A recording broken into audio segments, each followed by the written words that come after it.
statement, and then we'll do some questions. Well, I think this team is on a good trajectory. I think what we got to experience this weekend, from hosting the regional to just navigating all of the different situations that we were in, whether that be the delay starting the Friday game to then the Saturday, you win that game and then you have to get yourself ready for the championship day, which, those are experiences where, everybody and their mother is we just want to play one game, and that's such a mental trap because you just don't know how long or what's going to happen. And our team, of course, making some crazy news with that miracle 7th inning. I think just for all of that occurring and giving our team ultimately a new life to get into Super Regionals, we're in a good space. And we're glad to be here, and we can't wait to see how much better we can get throughout this weekend. Awesome. So we have questions, and we also have, about this earlier, Brooke Nelson and Jadelyn Allchin were the big parts of that comeback as well. So questions. Hey Heather, how do you use that game, or how do you have to push that game beyond you as you move forward? Because obviously you've got a big weekend ahead here starting Friday, and that was an emotional game, but how as a coach, how do you use that game, or do you have to kind of just erase that thing and move forward? Well, I think it was, after the first game when we didn't come through, the 7th inning, we mounted an epic rally, and, Bailey was the one that the opportunity didn't fall for. I think she hit a ball down the line, which was maybe 6 to 8 inches foul, and knowing that was the game. We win the game right there, and we don't even have this conversation, but somehow there's a greater force above us to know this team needed to be pushed in a way that we hadn't been pushed, and we hadn't, exercised some of those things that happened to us. And we think it's a great thing. Now, it was an epic high, and there was a lot of great things that came out of it collectively and jointly. But those are things that, a team that has the mental toughness that our kind of team does is you put it in your bag and you know what you had to do to make that happen. And they're just all parts of seasons. And, not to make any crazy comparisons, but many years ago, we were in a game that we lost the first game and kind of got our butts kicked the first game, and we had to rebound and come back 45 minutes later and find a way to win. And we scored really quickly in that next game, and we didn't score for 13 more innings. So not that we want to be habit makers of those types of experiences, but there's certain things in seasons that are turnarounds or just weird things that happen that you get through that really fuel you through. And you say, if we can do that, there's no stopping us. Let me ask both players, what are your emotions when you're in that situation? Because it's rare that you're down 6 and knowing that this might be the season. How do you overcome that fear of saying, oh, this might be it? Yeah, I think it's not so much a fear, but it's just, okay, yes, we have 6-7 runs to kind of work with, but if we're thinking in the grand scheme of 6-7 runs, we're getting ahead of ourselves. And so our approach was just kind of, sure, yes, it is a lot of runs, but how can we just get kind of one at a time? And it started with the leadoff with Maddie Husky getting on, and then, we got her over, and then I think you got on maybe, and then it just kind of that ripple effect of just, if we're looking at it from we need to score 7 runs, we're ahead of ourselves, but just kind of staying one pitch at a time. And I think that was a great example of staying one pitch at a time. Heather, you mentioned that game many years ago. There was Michigan a couple of years ago. There's been some other instances where you guys have deservedly got a lot of attention for being a pretty resilient program. Is there something you can do as a coaching staff to instill that? Is that an intentional priority for you? And how do you make a program resilient and have that attitude? Well, I think you have the right people that believe and buy into the way. And I think for us, it's definitely teaching the game and how to absorb the ebbs and flows of the game. And we have a couple isms that we believe in. One of them comes from Joe Madden, and one of the things that he told our sports psychologist many years ago is, don't be an effing fan. And what that means to us is you can get caught up in the stats or the external parts of where you're at in the moment, and we just have to resign ourselves to be like, we're competitors in the arena and we have to compete one pitch at a time. We can't control things like as if we were fans. So that's one thing we live by. And just also, again, just like knowing there's different parts to the game that matter, and just understanding momentum and how it works in sport, not just our sport, but other sports is, a really big key foundation to us being able to just really keep it in tangible parts and not think like a fan. Coach, you haven't faced Louisiana since March of 2010. You guys beat them 8-0, but that was a completely different coaching staff than it is now. How do you prepare to play against such an unfamiliar opponent? Yeah, I think it's an exciting opportunity to us because I think, the trap also for, being in this stage is people judge and they start to scale like, oh, well, who is this and how hard is this matchup? First of all, we try to guard ourselves against thinking like that because it's at this point in time in the season, everybody is on an equal playing field. And I think just for us, I'll go into today with our team, like this program that we get to compete against, no matter who's been coaching there or who's playing there, it's like ours. It has a lot of history. And there's a lot of history between our two programs in different ways. And in that, like my sophomore year, 1995, we went down there. The school was named something different, but we played them. And they have a lot of history in the World Series, and we respect their program. I think much like they probably respect ours, and just knowing that part and understanding that, maybe people think of LSU as like the named team out of that state, but I think everybody in this room probably remembers there's another good team out of that state that we just got done playing against, and you can't take your opponent for what other people think they are. It's just an opportunity to play Husky softball, and we have to be able to be at our best when it matters most, and that's what we strive for as a program, and that's how we try to build our teams. Brooke and Jadelyn, this is a sellout this weekend. You got home field advantage. What does it mean to you for Super Regional? I think it's such an exciting opportunity for our sport to be able to, I think they sold out in less than 20 minutes. And so that's so exciting to be able to play in front of your home crowd, obviously, and have the advantage of home field advantage. And I think it's just so special to be able to have not only play in front of your fans, but that this many people want to come and watch us play and want to come and support us. And that it sold out that fast, I think is so exciting for our sport and us. Yeah, just like any sellout for women's sports is a huge deal for any one of us. It's really good for our program, really good for the sport as a whole, just to have as much audience and as much attention to get that sellout crowd. But yeah, we're super excited to have just be at home and with some of our home fans. It's really exciting for us to go into this weekend. Jadelyn, last weekend, how much did that make your team stronger as you prepare for this weekend?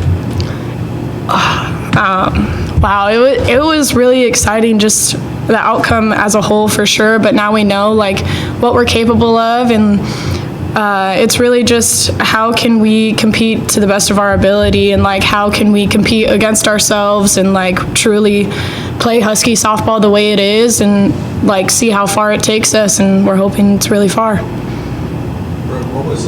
What was it like going back out there for the bottom of the seventh after you guys take the lead? Does anybody say anything to you? Yeah, I remember I was sitting next to Sydney Stewart in the dugout, and this was when Bailey had come up, and I had said, hey, if Bailey comes around to score, we're going to go back out to the bullpen, because Bailey was the tying run, so I knew that would mean we would have to go back out there regardless of what the score was. So as soon as Bailey was on her way home and I knew that she was going to be safe, I took Sydney Stewart out to the bullpen and we started to throw, and then saw Sammy's hit from the bullpen, and at that point it was just kind of, okay, they had our back and scored 7 runs in 1 inning. Now it's our job to have their back and get 3 outs for this team. When there's a special moment like that, is there a superstition in softball like there is in baseball? You don't talk to a guy throwing a no-hitter. Is there something, rally caps, whatever, you don't have to give away the secret, but is there a special Husky way when something's, that kind of moment's occurring? Is it organic? I would say it's organic. If you watch the dugout or any of the fans, you have the typical rally caps, and I think some of the coolest things is, to start that inning offensively. I just specifically remember there was 2 gals sitting in the outfield, and at that point you had everyone and their mom thinking that our season was over. and they were sitting out there with their rally caps on, and they were ready to kind of rally the troops no matter what happened. And I think that just seeing the fans that stayed and still believed in us, I mean, obviously we believed in ourselves, but it was really special, I think, to see a good chunk of the fans stay and still kind of rally behind us. Coach, there were a few mistakes that happened on the base pass in that first game on Sunday. Has it kind of been a focal point to make sure that there's some discipline for the base runners? Yeah, I think just in general, I mean, we are a team that does steal bases, and we do that, but you know, like there are times where we elect not to steal the base for, you know, multiple reasons. You know, you can get into like the sabermetrics of it, if you will, but when we do that, like they're not like beans on the bag that we can waste. And so, you know, I mean, just a matter of like not burying anybody, because it wasn't just one thing. I mean, it was just probably more exacerbated because we didn't score that entire game. So I just think from that end, but also keep it in perspective. I mean, it's not like it's you know, we don't really coach like, you know, you made this happen and we lost. It's like, okay, these are opportunities we have control over, and the fact that you know, at the end of that game we didn't score and we hit so many balls hard and had so many opportunities was the hope that we instilled into ourselves. It was more of like, okay, this pendulum is literally stuck right here, and once this pendulum goes that way, look out. Now, we didn't like craft it to happen in the 7th inning after being down by 6, but we also believe that there's no way that we could be held down that long with this team and this offense, regardless of what was happening. Brooke or Jadelyn, both. How did you guys celebrate as a team after? Because, you know, winning just means, okay, now you got this next challenge in front of you, and you've got high standards here, but it was a pretty once-in-a-lifetime type of thing. Yeah. It's funny, like, I don't think at one point afterwards, like, obviously we were out on the field celebrating with each other, but I don't think there was a point where we're like, oh, like, let's get together and celebrate. We were just kind of like, okay, now we know what we can do, like, now we need to go on to the next and like still compete. There was no like, oh my gosh, we did it. Like, yes, we did it, and yes, we made some form of history, which was like really great for us, and like we still watch the videos and we're like, wow, like we did that. But now it's like, okay, now we have to win the next pitch, next game, like it's on to the next, like we're not done yet. Yeah, I think we savored that moment a little bit right after the game, kind of when you saw us like arm in arm, and I think it was special too. A lot of our family had come down onto the grass, and we were able to kind of just celebrate right then and there in the moment, as, you know, the emotions are high, like all the feelings are there. So I think it was special. Our crowd of families that were all there were able to kind of come down and greet us on the field. Heather, you've had some teams in the past where you have a Danielle and you have a Gabby, where you have one pitcher you're going to be going to, and it's a good thing. Now you have an arsenal of pitchers. How dangerous does it make this Husky team to have a good group like you have right now? Yeah, I think anytime you have, you know, multiple arms beyond 2 that another team's going to have to deal with, that's a huge advantage. And then just specifically like the age of our team, you know, we have 3 pitchers that are in their 4th years of collegiate like softball. I think that's a big advantage. And then they can help Ruby being the younger one. But just knowing that they're all so different and they're all being prepared to carry a big load, and it's not like it's on one person. And I think sometimes with pitchers, it's hard when it isn't just them. And, you know, like when they're growing up, they're used to being that only one. And so however these people on our staff have matured, I think it's a definite advantage to us. And it's a luxury for sure as a coach to be able to say, okay, this is the matchup and this is how it is. But certainly these guys growing up in this program over the last few years are like, okay, well, how's this going to work? And who's going to be the Gabby? Well, it's not going to be that. It's you guys are all going to be a big part. So don't doubt when you're not in, and don't doubt when you are in. Like it's like a 4-headed monster for this program. And, you know, if any example is of how that could be successful is how Brooke succeeded in those moments when, you know, her best was needed and she was able to provide that. How have you seen Ruby kind of progress and handle this freshman season? Yeah, I think more so Ruby's ability to do what she's doing happened probably before she got here. You know, she was a pitcher that sat behind Jordy Ball, who's currently one of the pitchers at Oklahoma. She was on the same travel ball team as her, so she knew once she committed to us, like, I'm going to get better. I'm going to get really good before I get here. And she did just that. And in her senior year, her travel ball team, when Jordy Ball left, she had to carry the load for the Nebraska Gold team that she was on. But when she got here, she's the type of person, just like any of these guys, like they think they're, the big fish and they're going to get this stuff done. But, inevitably, especially once conference time comes, like there's some humbling moments where you're like, oh, that worked before, but that's not going to work right now. And so it's just more of a mental maturation of like the skills, but probably more so like the mental game and being able to be in control of yourself. And how you do that without losing like your competitive fire and edge is something that she's definitely had to learn over time. And the game teaches you at every level, whether that be the regionals level, super regionals level, and even World Series level. There's more levels to get to.